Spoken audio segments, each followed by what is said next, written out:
Trend line trading के सबसे powerful tools में से एक है, लेकिन अधिकतर ट्रेडर्स इसका उपयोग गलत तरीके से कर रहे हैं। ट्रेंड लाइन में सबसे कंफ्यूजिंग बात यह है कि हर ट्रेडर इसको अलग अलग तरीके से बनाता है। इस चार्ट का एग्जांपल लीजिए। कुछ ट्रेडर्स कैंडल्स की विक्स को कनेक्ट करके ट्रेंड लाइन बनाने की कोशिश करते हैं, वहीं कुछ लोग कैंडल्स की बॉडीज को कनेक्ट करके बनाने की कोशिश करते हैं। लेकिन इन दोनों में से सही तरीका कौन सा है? अब अगर हमने ये भी सीख लिया कि ट्रेंड लाइन को ड्रॉ किस तरीके से करना है, फिर अगला सवाल ये उठता है कि इसकी मदद से ट्रेडिंग कैसे करनी है। क्या हमें प्राइस के ट्रेंड लाइन को टच करने का वेट करना है और यहाँ इस पॉइंट पर बाउंस बैक की उम्मीद में बाई ट्रेड लेना है, या हमें ट्रेंड लाइन के टूटने पर प्राइस के नीचे जाने की उम्मीद में शॉर्ट मारना या सेल करना है? दोस्तों, सच बात यह है कि मैंने ये दोनों ही तरीके ट्राई करके देख रखे हैं। मैंने अपने पूरे ट्रेडिंग करियर में अपने एक्सपीरियंस के बेस पर ट्रेंड लाइन को ट्रेड करने का बेस्ट तरीका इजाद कर लिया है, जो बहुत सारे पैसे कमाने की ताकत रखता है। तो दोस्तों, इस वीडियो में मैं ट्रेंड लाइन को ट्रेड करने की बेस्ट स्ट्रेटेजी को रिवील करने वाला हूँ। साथ ही मैं आपको एक छोटे बच्चे की तरह ट्रेंड लाइन को सही तरीके से ड्रॉ करना भी सिखाऊंगा। पहली बात दोस्तों, ट्रेंड लाइन असल में है क्या? ट्रेंड लाइन एक ऐसी स्ट्रेट लाइन है जिसको चार्ट पर दो या दो से ज्यादा स्विंग पॉइंट्स को जोड़कर बनाया जाता है। इस एग्जांपल को देखो।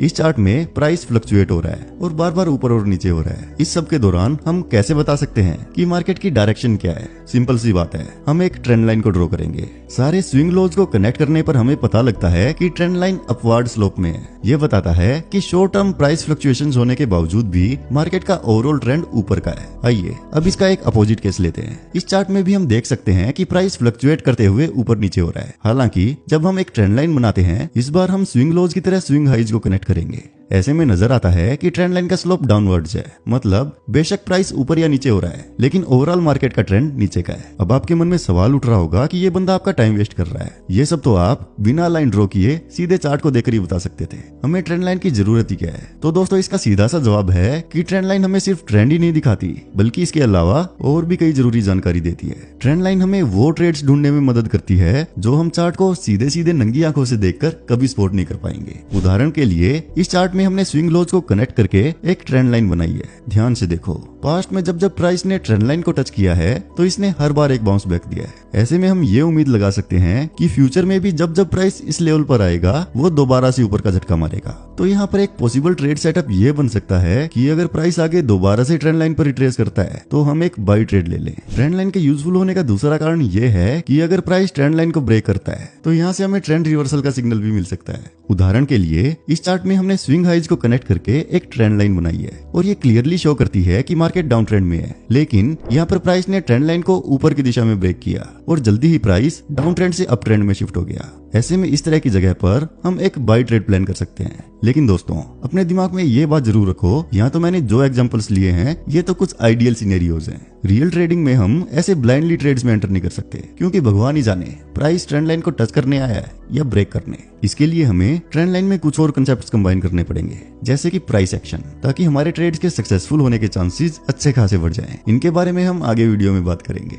अब ट्रेंड लाइन के साथ ट्रेडिंग करने से पहले हमें ये जानना होगा कि उन्हें प्रॉपर्ली ड्रॉ कैसे करना है, क्योंकि अगर आप ये गलत कर दोगे तो कोई भी स्ट्रेटेजी काम ही नहीं करेगी। मैं ट्रेंड लाइन को कुछ इस तरीके से ड्रॉ करता हूँ। ट्रेंड लाइन को ड्रॉ करने से पहले आपको सबसे पहले प्राइस के स्विंग पॉइंट्स को आइडेंटिफाई करना होगा। ये वो पॉइंट्स होते हैं जहां से प्राइस ने पास्ट में अपनी डायरेक्शन घुमाई हो। ये एग्जांपल देखो, प्राइस ने यहाँ डाउनवर्ड से अपवर्ड मूवमेंट में शिफ्ट किया, तो ये हमारा एक स्विंग पॉइंट हुआ। हमें चार्ट पर जितने भी पॉसिबल हो उतने स्विंग पॉइंट्स को ढूंढना है। इस केस में ये इतने सारे स्विंग लोज हैं। हालांकि हमें केवल उन स्विंग पॉइंट्स को मार्क करना है जहां से काफी अच्छी खासी मार्केट घूमी हो। छुटमुट फ्लक्चुएशंस को हमें इग्नोर करना है। ट्रेंड लाइन ड्रॉ करने के लिए आपके पास कम से कम 2 स्विंग पॉइंट्स होने चाहिए। हमारे पास यहाँ तो काफी ज्यादा है। अब आपको इन पॉइंट्स को कनेक्ट करते हुए एक सीधी लाइन ड्रॉ कर लेनी है। तो दोस्तों, ये होगी आपकी ट्रेंड लाइन। अब आपके मन में सवाल उठा होगा कि ये लाइन कैंडल्स की विक्स को टच करते हुए ड्रॉ करनी है या कैंडल्स की बॉडी को टच करते हुए। इसका जवाब है, जहां से भी आपकी लाइन को टच करने वाले पॉइंट्स ज्यादा मिले वहां से आपको लाइन ड्रॉ करनी है। यहाँ पर इस चार्ट को देखो,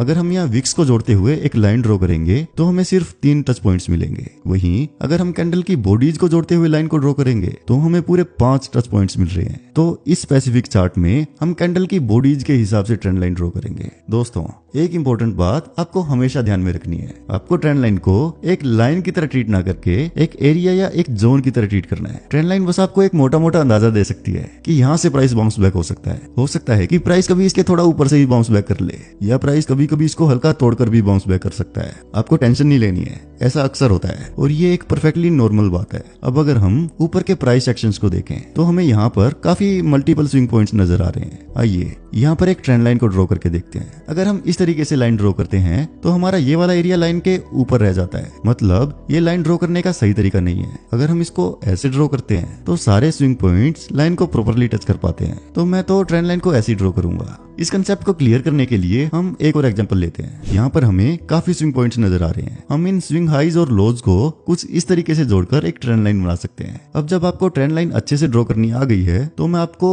वो हाई विन रेट स्ट्रेटेजी सिखाता हूँ जिसका मैं खुद टाइम पर यूज करता हूँ। इस स्ट्रेटेजी में हम ट्रेंड लाइन को की लेवल्स की तरह ट्रीट करते हैं। यहाँ पर प्राइस ने जितनी बार भी इस लाइन को टच किया है उसने ऊपर की तरफ बाउंस बैक किया है। इसी कारण हम फ्यूचर में भी इसी तरह के बाउंस बैक को एक्सपेक्ट कर सकते हैं। लेकिन इसका मतलब ये नहीं है कि जब भी प्राइस इस ट्रेंड लाइन पर आएगा तो हम सीधा सीधा बाय ट्रेड ले लेंगे, क्योंकि ये पैटर्न हमेशा काम नहीं करता। जैसे कि इस एग्जांपल में प्राइस ने ट्रेंड लाइन को बार बार रिस्पेक्ट दी है। अब यहाँ पर प्राइस फिर से ट्रेंड लाइन को टच कर रहा है और यहाँ से फिर से बाय करने का मौका है, लेकिन प्राइस ने तो बाउंस बैक करने की जगह ट्रेंड लाइन को ही तोड़ दिया। अगर आपने यहाँ पर बाय ट्रेड लिया होता तो आपका काफी नुकसान हो चुका होता। इस सब से बचने के लिए आपको एक बेटर अप्रोच की जरूरत है। ऐसे में यहाँ पर वो स्ट्रेटेजी काम आने वाली है जिसका मैं खुद यूज करता हूँ। सबसे पहले आपको एक वैलिड ट्रेंड लाइन सेटअप को ढूंढना है। जैसे कि इस चार्ट में प्राइस अप ट्रेंड में है, हमारे पास कुछ स्विंग लोज भी हैं जिनको कनेक्ट करके हम एक ट्रेंड लाइन ड्रॉ कर सकते हैं। अब मार्केट अप ट्रेंड में है तो हम उम्मीद कर सकते हैं कि प्राइस ट्रेंड लाइन से बाउंस बैक करके दोबारा ऊपर जाना चाहिए। इसीलिए हमें सिर्फ ये एक ही नीचे वाली लाइन ड्रॉ करने की जरूरत है।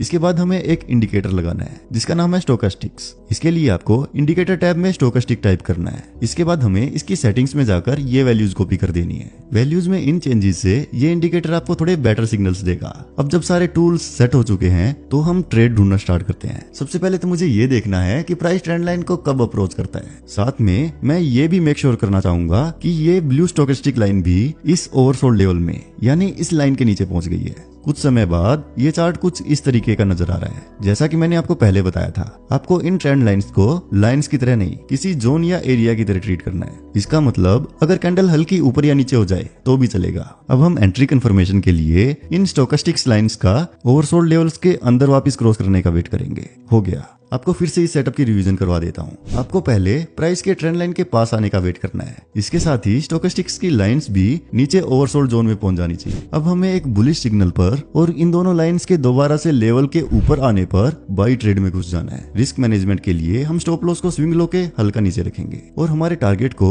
रिस्क टू रिवॉर्ड रेशियो के अनुसार 1.5 गुना, 2 गुना या 2.5 गुना पर सेट कर देंगे। अब जैसा कि आपको नजर आया, प्राइस ने हमारा टारगेट बड़े आराम से अचीव कर लिया। तो दोस्तों, इस स्ट्रेटेजी की चाबी स्टोकास्टिक की सेटिंग्स में छुपी हुई है जो मैंने आपको शुरुआत में नोट करवाई थी। आपको स्टोकास्टिक का एक एक्स्ट्रा कंफर्मेशन के लिए यूज करना है और आपको इसके बिना ट्रेड लेना ही अवॉइड करना है। आइए एक और एग्जांपल देखते हैं। इस चार्ट में भी हमने हमारी स्टोकास्टिक की सेटिंग्स पहले से अप्लाई कर ली है। अब हम इन स्विंग हाइज को मिलाती हुई एक ट्रेंड लाइन को ड्रॉ कर लेंगे। जैसा कि हमें नजर आ रहा है कि ट्रेंड नीचे का है, तो हम प्राइस के इस ट्रेंड लाइन तक आकर दोबारा नीचे झटका मारने का वेट करेंगे। यहाँ हमें नीचे का शॉर्ट ट्रेड लेना है, तो नीचे की ट्रेंड लाइन की हमें जरूरत ही नहीं है। प्राइस धीरे धीरे ट्रेंड लाइन को अप्रोच करता है और स्टोकास्टिक्स की लाइंस भी ओवरबॉट लेवल को क्रॉस कर देती हैं। यहाँ प्राइस ने ट्रेंड लाइन को हल्का क्रॉस कर दिया है, लेकिन जैसा कि मैंने आपको पहले बताया था, ट्रेंड लाइन तो बस एक जोन या एरिया है। प्राइस अगर इससे हल्का ऊपर नीचे भी हो जाए तो भी टेंशन की कोई बात नहीं होती। इस एरिया की एक और इंटरेस्टिंग बात यह है कि ये पीछे सपोर्ट की बनी रेजिस्टेंस लाइन भी इस एरिया में आकर रुक रही है। अब हमारे सेल ट्रेड को फेवर करने वाले दो फैक्टर्स हो गए हैं। इसी को कन्फ्लुएंस भी कहते हैं, यानी हमारे ट्रेड के सक्सेसफुल होने के चांसेस अब काफी ज्यादा हैं। अब हमारी फाइनल कंफर्मेशन के लिए हम स्टोकास्टिक्स लाइंस का दोबारा से इस जोन में घुसने का इंतजार करेंगे। यहाँ पर हम एक शॉर्ट पोजीशन ले लेते हैं और स्टॉप लॉस को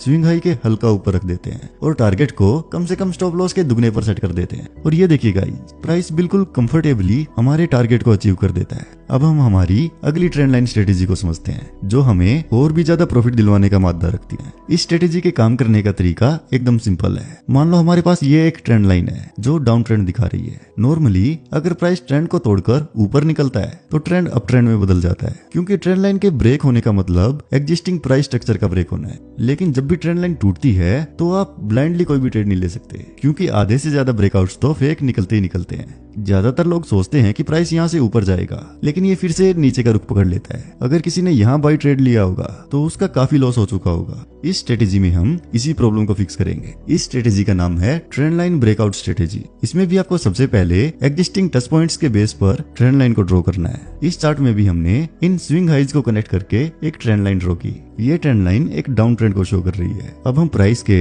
इस ट्रेंड लाइन को ब्रेक करने का वेट करेंगे। इस चीज का अंदाजा लगाने के लिए कि ये ब्रेकआउट रियल है या फेक, हमें ऐसे साइंस को ढूंढना है जो दिखाते हो कि डाउन ट्रेंड अब कमजोर पड़ रहा है। इसके लिए मैं मार्केट स्ट्रक्चर एनालिसिस का सहारा लिया करता हूँ। देखो ये कैसे काम करता है। इस एग्जांपल में प्राइस पहले एक लो बनाता है और फिर इस लो को खुद ही तोड़कर एक नया लो बनाता है, जिसे लोअर लो कहते हैं। अब ये प्रोसेस दोबारा रिपीट होती है और एक और लोअर लो बनता है। ऐसा बार बार होता रहता है और ये सबसे निचला लोअर लो बनता है। बार बार लोअर लोज के बनने का मतलब है कि डाउन ट्रेंड काफी स्ट्रॉन्ग है। लेकिन इस ब्रेकआउट से पहले देखो क्या होता है। यहाँ पर प्राइस एक और लोअर लो नहीं बना पाता और एक हायर लो बनाता है। ये दिखाता है कि ब्रेकआउट होने से पहले ही हमारे डाउन ट्रेंड का कमजोर होना शुरू हो चुका है। एक और कंफर्मेशन ये है कि ब्रेकआउट के बाद की कैंडल ट्रेंड लाइन के अच्छी खासी ऊपर होनी चाहिए और थोड़ी स्ट्रॉन्ग भी होनी चाहिए। यहाँ पर एक अच्छा सेटअप बन रहा है क्योंकि प्राइस ने एक हायर लो बनाने के बाद ब्रेकआउट दिया है। वैसे इस चार्ट पर हायर लोज तो पहले भी बने थे, लेकिन वहाँ कोई ट्रेड सेटअप इसलिए नहीं था क्योंकि वहाँ ब्रेकआउट से पहले ही प्राइस नीचे बाउंस बैक कर जाता था। अब हम यहाँ एक अच्छे ट्रेड में एंट्री ले सकते हैं। स्टॉप लॉस को हम यहाँ इस कैंडल के नीचे रखेंगे और टारगेट को कम से कम 2x पर सेट करेंगे। और जैसा कि हम देख सकते हैं प्राइस ने बड़े प्यार से हमारे टारगेट को अचीव करवा दिया।